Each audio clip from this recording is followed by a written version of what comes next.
Hello, welcome to another Tonalist landscape oil painting demonstration. This is your painter in residence, M. Francis McCarthy, and let's see, I'm bringing you a painting today. Imagine that. It's called Path by the Pond, and it is a 7 by 14, and I painted this, I don't know, a couple months back. Sorry for the helicopter noise. Wow, it's quite loud. Um, So this scene is based on a scene, a bit of reference I've had for a long time, like since maybe, oh my goodness, 2001 or two, something like that. So we're talking a long time.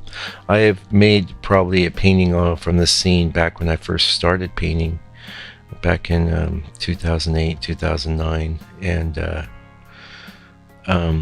based on these like ponds, I used to kind of ride my bike along on my way to work, and of course that was always in the morning and the late afternoon, so there was lots of times there was good light there. It was a really pretty cool source of reference for me, and thought it would be interesting to revisit it in the panoramic format, and it would. I'm pretty happy with the painting. I think it turned out pretty well. Yeah, so there you go. This, oh, yeah, wait, I gotta remember, you guys, you want more information about the painting. Well, what can we say about the painting? Let's open it up here on my desktop. What can we say about this painting? Well, clearly, kind of a sunset thing going on. Interestingly, I didn't select a title like Sunset or anything like that. Definitely warm tones, and the challenge with this sort of scene was to have these foreground elements, but not to get excessively detailed in the representation of them. That is not something that interests me. However, if I subsume all detail, that won't work either. It'll just be a big blurry bunch of whatever. I feel like I really succeeded pretty well at getting those elements on the other side of the pond to fade back. That's something I'm always working on. Sometimes I'm successful, sometimes not. My favorite way to accomplish that would be, well, I set out to not do like strong darks in the distance, because there's always going to be some atmospheric haze, but there's a lot of times what I'll come in and do on my second pass is a bit of a scumble, which is like a way of basically introducing haze into the scene, because you're using like a thinned opaque or semi-opaque paint. One of my favorite colors to scumble with might be yellow ochre, gray. Very seldom do I use just straight up white, because that's going to have a kind of a bleaching effect. It's not going to be pleasant, but there's plenty of times that white, some degree of white is involved, since it introduces that layer of haze and opacity. But favorite color would be like yellow ochre, which is a very opaque color, but it's just kind of a good base. Yeah, and then we've got Mike's Gray on the palette, which is a combination of just titanium white and ivory black. So I might mix those two together. Oh, sometimes a little blue. Anyway, I'll be scumbling with that. But I'm quite happy with the way that turned out in this painting, and I'm pretty happy with the painting altogether. One thing I tried to do was to make sure that these background elements weren't too small. If you look at the photo, well, if you were to look at the photo reference I used, they were quite a bit further back, and that was due to the focal length of the camera. And that's kind of getting into one of the topics I was thinking we could explore a little bit in this video, and that is the topic of reference. And I've talked extensively on my videos about a photographic reference and the advantages and much more so about the disadvantages. Right there, a second ago, I just kind of pointed out one of the greatest disadvantages to using photographic reference, and that would be that it introduces these extreme distortions that are created by different focal lengths of different lenses. So were we to apprehend this scene in nature, distant objects wouldn't seem as distant to us as they do with certain focal lengths in the camera. In fact, most focal lengths, I have to say that you're going to try and capture a panoramic sort of, scene. You're not going to be going after that with, pardon me, a 50 millimeter. You're going to be going wide, and the wider you go, the more this sort of things are pushed too far back.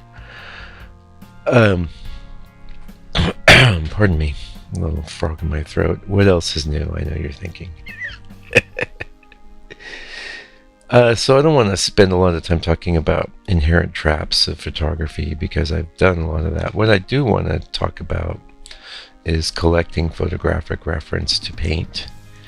And this is something that I do a lot of, and not every day, but when I'm out doing it, like I'm on vacation, my wife and I are taking a little trip somewhere, I'm photographing almost everything that I see that I think could possibly work as a painting composition.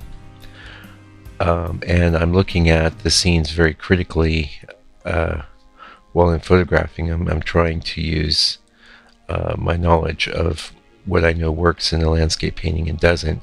However, I didn't create the landscape I'm photographing, so I am going to be definitely limited there. The other thing that is very limiting is that in New Zealand, they just love fences. Everything's fenced off here. So it's very difficult to get down into somebody's field and maybe get the best angle of a scene. If you walk around a bit, you can get, a good composition. You can get things lined up.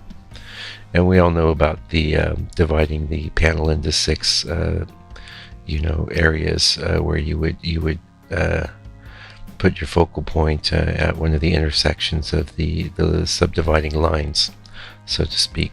And we talked about that, I think, last week, so you would divide the horizontal space into 3 and the vertical space into 3, and where those lines intersect is generally going to be the best place to put your focal subject. This rule can be broken all the time. It's not even a rule. It's just it's just a very easy way of getting a good composition is what it is. So I do it all the time. I did it here. You can see that the strongest tree trunk is not totally holding to that division, but it's very close to it. That's the other thing. You don't need to be exactly on the division. It's a guideline. It's showing you where you can create interest. Had I done a less panoramic version of this scene, I might have been right there at one of these intersections. But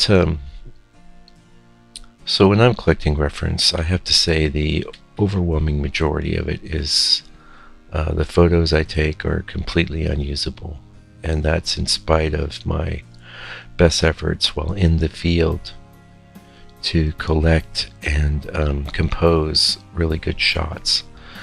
There are some scenes that you come across that you can just take a multitude of great shots that are going to work out for a lot of different paintings. Then there's some that need to be modified extensively, like elements that don't work compositionally need to be removed from the photo, and I do recommend doing that in Photoshop. Or actually I wanted to pass this information on to you. Where is this? There is a good Photoshop alternative, and it is called Affinity. It's called Affinity. Sorry for the noise there. Somebody just driving on down the road. Affinity Photo. Affinity Photo does 90% of what Photoshop does.